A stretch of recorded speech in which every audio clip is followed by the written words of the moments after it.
all 7 rounds of the official NFL draft is in the books, but that does not stop the Minnesota Vikings in continuing to get fresh, young talent. Oh, that's nasty. As we've seen in the past, we've had a pretty good luck with these undrafted rookies, so let's go through and talk about each and every one. Afterwards, I will say whether or not I think they have the potential to make the Vikings opening day roster, or they could stick on the practice squad, or are they just a camp body? So let's get to it. 12 seconds to go in the game. Niners lead by 4. He'll fire to the right side. So let's start off on the offensive side of the ball on the most important position, quarterback, with quarterback Peter Pujols from Holy Cross. He was a 4-year starter who earned second-team All-Patriot League honors, but only completed 55.3% of his passes for 2,776 yards and 17 touchdowns and 7 interceptions in 2017. He has running ability, clocking in at a 4.83 40, so I think he could look very similar to Taylor Heinicke. I think he'll do some flashes in preseason, but like Heinicke, he won't make the team, and I don't even think he'll make the practice squad due to the Vikings already being set at quarterback, so he'll just be a camp body. Moving on, we go to our running backs. We have a few running backs here, starting off with Mike Boone, running back from Cincinnati. Well, there's no doubt of his explosive testing numbers will catch the eyes of trait-happy general managers. Boone failed to put draft-worthy tape out over the last couple of seasons. With limited vision, burst, and lateral agility, Boone is more of a grinder than slasher and doesn't appear to separate himself from other vying for time in the NFL camp. So, just like the description said, I don't think he'll be good enough to even make the practice squad, just a camp body. Next, from Jacksonville State, Rock Thomas, the senior, averaged 6 yards per carry for 1,065 yards with 13 touchdowns in 2017. He also made 21 receptions for 244 yards, and he was also projected to go in the 5th or the 7th round in that area. So I think he has the best chance out of all these running backs to the Vikings running back number 3. He should make the opening day roster, or at the very least be on the practice squad, but I'm going to put him in opening day rosters since we're so shallow in the running back pool. And next, we have Cameron Pettaway, who's a running back, but more likely would be a fullback in the NFL from Auburn. He was projected to go in the 6th round. Pettaway was suspended for the 2017 season opener. After that, he averaged 4 yards per carry for 305 yards and 6 touchdowns. He also made 3 catches for 32 yards. Power back, like Asiata, he could potentially battle with Rock Thomas for that running back 3, but I don't think he'll cut it because I think he'll be used a lot more as a fullback, and CJ Ham's much better. So, camp body. Moving on to maybe the most fun position on the football field, wide receiver. We're going to start off with Jeff Pettaway from Oklahoma. Pettaway is a better athlete than receiver in Oklahoma. Made attempt to get him involved with sweeps and run after the catch plays. Pettaway was a kick returner experience, but isn't considered a game breaker in that area. Pettaway tested exceptionally well, definitely getting attention from NFL evaluators, but his tape doesn't offer enough. So he seems like an even more brain-dead version of Cordero Patterson, but without the explosiveness. So I'll just say camp body. Next, we're going to go on Marty Forman, wide receiver from Texas, and he's one of a couple players that just isn't a lot of info I can find. What I could find, he ran a 4.58 40, and he's 6 feet tall. Camp body. Acorrea Robertson, wide receiver from Southern Mississippi. He looks like he could be a steal. Projected to go in the 3rd or 5th round. That's the middle of the draft. He's 6'1". He ran a 4.56 40. Robertson broke out in 2017 with 76 catches for 1,106 yards and 12 touchdowns. It was a huge increase over his sophomore year when he had 37 catches and 437 yards and 3 touchdowns. Robertson has nice hands with thick build, but separating from NFL receivers could be an issue. Now, I think he would have the potential to make the team, but since we're so stacked, we're almost set with our 5 receivers. That's usually the number we want to take, maybe 6. And if we go with a little extra receiver help, maybe he can make the team, but I think he would be best suited for the practice squad, which could be iffy because other teams could pick him up. Other more wide receiver needy teams could pick him up and make him put them on their roster. But for the Vikings, he's a practice squad player. Next, Jack Winky. He was projected to go late in the draft between the 5th and 7th rounds. He's 6'4", a 4'6", 740.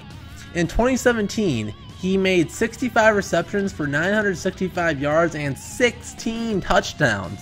The senior started 2017 all Bundy style with 4 touchdowns in the season opener. He had 6 receptions for 75 yards and those scores in the contest.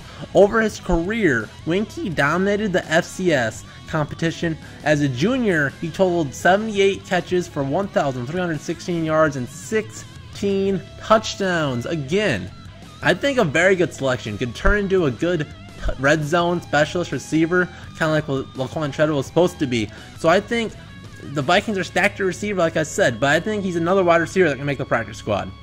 Moving on to tight end, we have Tyler Hopp, tight end out of Nebraska. All I could find, he's 6'3", ran a 4'6", 740. Another kind of undersized receiving tight end, camp body. Offensive guard, the only one we brought in was Chris Gonzalez, guard from San Jose State. He's 6'3", weighing 313 pounds, and that's all I could find, camp body. Moving on to Mike Zimmer's favorite side of the ball. Defense, starting with up front, defensive tackle Curtis Katherine, deep tackle from Penn State. And he's a big man, 6'4", 304 pounds. Katherine has some length and weight to strengthen him, which lets him set the edge for the defensive line in a 3-4 defense. Being a backup in rotational 5 technique and in a 3-4 would be best fit in the NFL. In 2017, Katherine had 27 tackles with 2.5 tackles for a loss and 1.5 sacks. He totaled 26 tackles and 2 sacks as a junior. So despite him being in a position where the Vikings run a 4-3 defense, so he wouldn't be, well, as far as this draft analysis says, would be the best suit for him.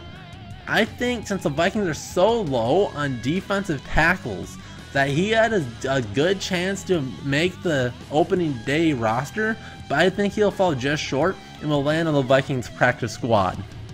Moving on to the second level of the defense, let's look at the linebackers. And at linebacker, we see Garrett Dooley, a linebacker from Wisconsin. He was projected to go in the middle of the draft, 4th through 6th round pick. Dooley turned into a strong senior season for the Badgers as a tough defender in the Big Ten. He was a solid edge rusher, totaling 7.5 sacks in 2017. Dooley also chipped in 41 tackles and 12 tackles for a loss, 1 forced fumble, and 1 pass batted in the year. As a junior, he notched 3.5 sacks. Dooley has a versatile size for the NFL to be a Mike or middle or Sam strong side linebacker in a 4-3 defense, yet also would be able to contribute inside or outside in a 3-4 defense. So since he sounds like a good backup all the way across the board, so what I see from him is a quick middle or backup linebacker. I see a Manuel Lemur replacement written all over him. He makes the team. Next, a guy that's getting a lot of buzz about him, Hercules Matata. Hercules! He's projected to be an NFL linebacker, but he was a defensive tackle in Washington State. Mataafa is a challenge to project based on the fact that his tape feature him as an interior lineman who won with quickness when matched up against players who were 50 to 70 pounds heavier than he was. He has the size of a 3-4 outside linebacker, but may lack the athletic traits and skill level as a rusher to fit right in. His motor and desire gives him a chance to become a high-end special team star, and teams might be wise to utilize Matafa and interior rusher in sub packages. So there's a lot of things that the Vikings would like. We have probably a linebacker that would win with a lot of effort and quickness. So what I see him as having almost like an Adi Cole type player. He'll make some splashes in preseason, everybody will love him, but he'll mostly be a special teams guy. Since I don't think he'll be too raw for the Vikings right off the bat, I think he'll land on the practice squad. Next, the biggest steal the Vikings got in the entire draft. Undrafted cornerback Holton Hill out of Texas. He was projected to go between the 3rd and 5th rounds. He's 6'2" and ran a 4.49 40. Hill was having a quality junior season with the Longhorns with some quality games against the good receivers on Texas's schedule. However, with these 3 games remaining, he was suspended by the Longhorn coaching staff. In 2017, he totaled 51 tackles with 2 interceptions and 6 passes broken up. Hill ran well in the 40-yard dash at the combine, but he showed tightness in field drills. He has a big press man corner who can struggle with speed and has given proof with his performance against Maryland's DJ Moore, who was a first-round receiver in Week 1 of 2017. So a perfect long-term backup for the Vikings. I think no doubt he makes the team, and it's going to be tough for other players on the bubble. He might end up having some type of competition with Terrence Newman. I would like for them to both make the team. Newman can tutor him. Hilton Hill can take that number 4, number 5 cornerback position going forward. Like to pick up quite a bit. Moving on, Trayvon Mathis, cornerback from Toledo, a 5'10", ran a 4.48 40. That's about all I could find. Camp body. Safety, the last end of the defense from Auburn, a 6'2", 210-pound safety Trey Matthews. Marshall totaled 44 tackles with 1.5 for loss and 1 pass broke up in 2017. Not enough to make the roster. Camp body. And I guess I forgot him in the D-line. Defensive end Jonathan Wynn from Vanderbilt. He's a 6'4", 256-pound defensive end, and a 4.77 40. Could be intriguing, but I see him as a camp body. So here are the results. We have 10 members of the undrafted rookies that I see as camp bodies. Peter Pujols, Mike Boone, Cameron Pettaway, Jeff Pettaway, Marty Forman, Tyler Hops, Chris Gonzalez, Trayvon Mathis, Trey Matthews, Jonathan Wynn. 4 members that I think will make the practice squad: Acorrea Robertson, Jake Winke, Curtis Katherine, and Hercules Matata. And 3 that should be good enough to make the team: Rock Thomas, Garrett Dooley, and Holton Hill. So there we have it, a very fun class of undrafted rookies. And I think the 3 that can make the team could be long-term backups, and I think that'd be very, very good value for undrafted guys. Maybe could even take it to the next level. Who knows? But there we have it. Tell me your thoughts on the undrafted rookies in the comments, and we'll see you guys in the next JZ Vikings video.